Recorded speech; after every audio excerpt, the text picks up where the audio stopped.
Նախորդ ռեպորտաժում անդրադարձել ենք Թեղուտի Պոչամբարից շնող գետ լցվող թափոնաջրերի խնդրին։ Այն կարող եք դիտել այս հղումով։ Թեղուտի Պոչամբարը Հայաստանում առաջինը չէ, որ ջրային ռեսուրսների աղտոտման լուրջ պատճառ է դարձել։ Հիմնականում գետերի հունի վրա կառուցված պոչամբարներից արտադրական թունավոր թափոնների դուրս գալու պատճառները մի քանիսն են։ Հայաստանի կանաչների միության նախագահն ասում է, որ պոչամբարները պետք է հուսալիորեն մեկուսացված լինեն առանցքական նյութերով, երբեմն նաև բետոնով, որին պետք է հաջորդի կավային շերտը։ Մյուս ճանապարհն այն է, որ ասենք մակերեսից, քամիների եւ այլնի ճանապարհով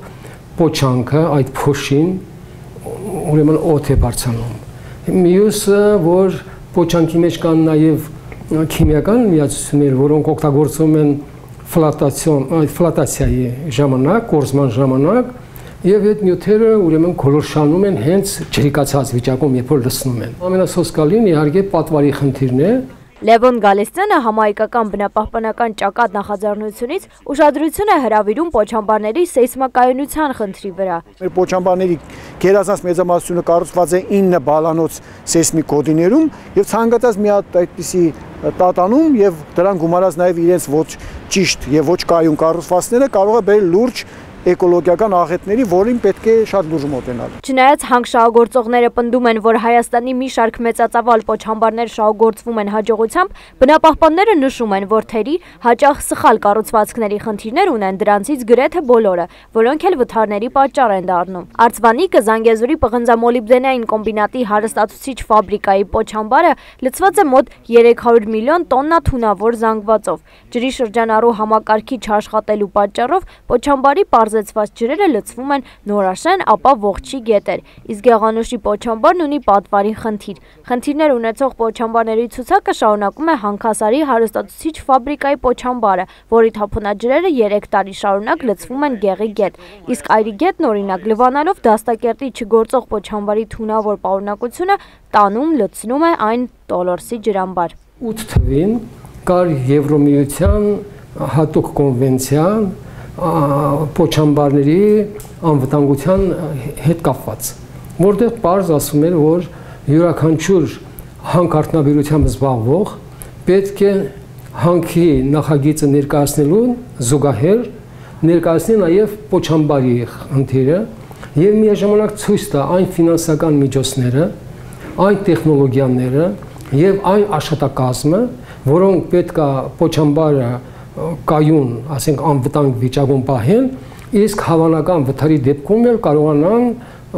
վնասները, ասենք, մեղմել։ Հակոբ Սանասարյանի համոզմամբ Հայաստանում ծանր մետաղների բարձր պարունակության պոչանքը պետք է համարվի վտանգավորության առաջին, իսկ դատարկ ապարները 3-րդ դասի թափոն։ Դրան համապատասխան պետք է հաշվարկվեն բյուջետային վճարների չափերը։ Հայաստանում ձեռնարկությունների կողմից ոչ միայն չեն որոշվում հանքարդյունաբերական թափոնների դասերը, այլև դրանք արտացոլված չեն թափոնների մասին օրենքում, հավանաբար հարկման չենթարկվելու համար։ Թեղուտի հանքավայրը շահագործողները հերքում են իրենց կողմից շրջակա միջավայրում արտադրական վտանգավոր թափոնների տեղադրումը, հետևաբար եւ դրանց դիմաց վճարման պարտավորությունը։ Հայաստանի օրենքներում,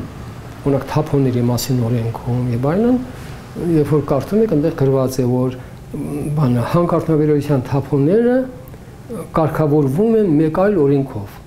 բայց այդ մեկ այլ օրենքը գոյություն չունի։ Եվ պատահական չէ, որ միջազգային կազմակերպությունները հսկայական միլիոններ են ծախսում, որ Հայաստանում, ասենք, ընդերքի մասին օրենսգիր կլինի։ Բնապահպանության նախարարին Թեղուտի պաշտպանության նախաձեռնության ուղարկած բաց նամակում նշվում է, որ տեսանյութի վկայությամբ կան ստուգումներ իրականացնելու իրավական հիմքերը։ Ստուգումները պետք է պարզեն, թե որքանով են հանքի շահագործման թույլտվության պայմանները պահպանվում։ Նախարարությունը 2012-ից սկսած պարբերաբար մերժել է իրականացնել ստուգումներ, հիմնավորելով, որ հանքաքարի արդյունահանումը դեռ չի սկսվել։ Սրանից հետո նախաձեռնության անդամները դիմել են վարչական դատարան։ Այդ հանքավայրը շահագործվում է նախագծային ոչ թե շեղումներով, այլ միանգամայն այլ նախագիծ է իրականացվում, որի համար ընկերությունը չի ստացել թույլտվություններ, չի անցկացրել հանրային քննարկումներ եւ այլն։ Դատարական գործընթացի ընթացքում նախարարությունից ձևակերպվեց մի հանձնարարագիր։ Այստեղ նշված է, որ Թեղուտ ՓԲ-ում ստուգումներ իրականացնելու համար ըստ հանձնարարագրի սահմանված է ժամկետ 24:06, այսինքն հունիսի 24-ից 2015-ի մինչև օգոստոսի 4-ը 2015-ի։ Այսինքն մոտավորապես ամիս ու կես ժամանակ։ Երբ եկավ հասավ արդեն օգոստոսի այդ սկզբները, պարզվեց, մենք դատարանում պարզեցինք, մենք չէինք հետևել կառավարության այդ գործունեությանը։ Նախարարության ներկայացուցիչը դատարան ներկայացրեց մի կառավարության որոշում, որով որ կասեցվել են, համաձայն այդ որոշման, կասեցվել են մի շարք ինչ-որ ձեռնարկությունների եւ հատկապես նաեւ թեղուտում տեսչական ստուգումների իրականացնելու գործընթացը։ Կառավարության հունվարի 14-ի որոշմամբ ստուգումների գործընթացը դադարեցված է մինչև 2016-ի հուլիսի 1-ը։ Գործը վերաքննիչ դատարանում է, սակայն սրան զուգահեռ սկսվել է նոր գործընթաց։ Թեղուտ եւ շնող համայնքներում կազմակերպվել է ստորագրահավաք հանքավայրի տարածքում տեսչական ստուգումներ անցկացնելու առթիվ։ Ըստ իս, սա նշանակում է շատ մի պարզ բան, ոչ ոք չի ուզում պատասխանատվություն վերցնել, որտեղ եթե ստուգողը մտնի այնտեղ կամ նախարարությունը էական չի, այդ պատասխանատուները մտնեն, ստուգումներ իրականացնեն, իրանք իհարկե կտեսնեն ինչա, ինչ վիճակ է, ու եթե գան ասեն, որ ամեն ինչ նորմալ է, այդ դեպքում իրանք իրենց վրա պատասխանատվություն են վերցնում այդ կեղծիքի համար։ Իսկ եթե գան ասեն, որ այն վիճակն է ինչ որ կա, այդ դեպքում պատասխանատվության ամբողջ բեռը ընկնում է ընկերության վրա, դրանից բխող հետևանքներով եւ կառավարության նաեւ գործողությունների ինչ որ հետևանքներով։ Փոչանքներից ուրեմն արտանեցված փոշին, որը արծվանիկ, մնացած տեղերը, այդ որ կոչվում է ափ կամ պլյաժ են ասում,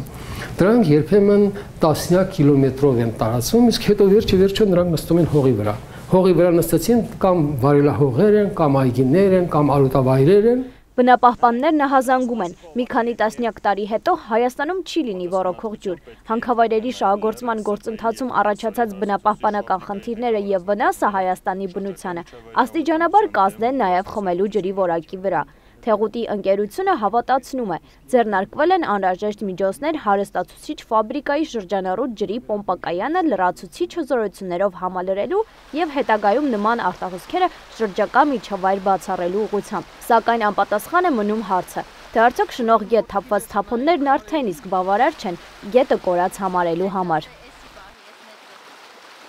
Նայեք, այս այ քայի վրա